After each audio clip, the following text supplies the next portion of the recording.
This is Monty. Monty is my raw python. So Monty has several adaptations that are advantageous for a snake. The most obvious one is he's got no arms and legs. And that has a couple of advantages.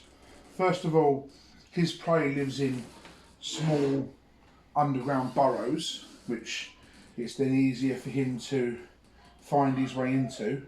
Doesn't want to at the moment, but... And also, he's able to move almost silently. So if he's coming up on prey, they don't know he's coming.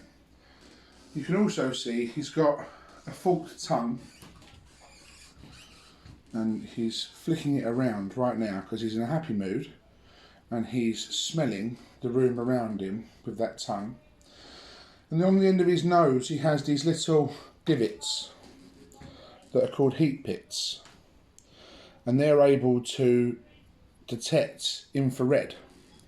So he's able to use both the sense of smell from the tongue and the heat pits to find his prey in the dark burrows that he chases prey into.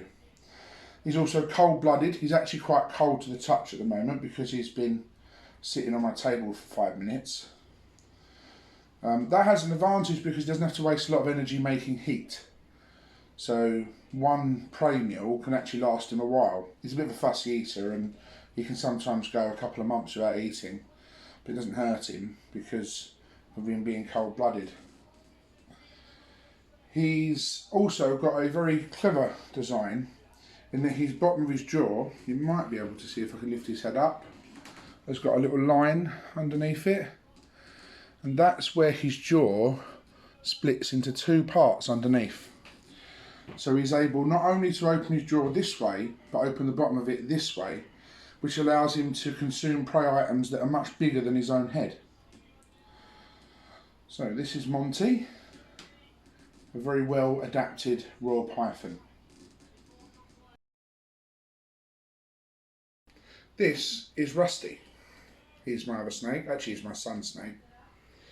He's a corn snake.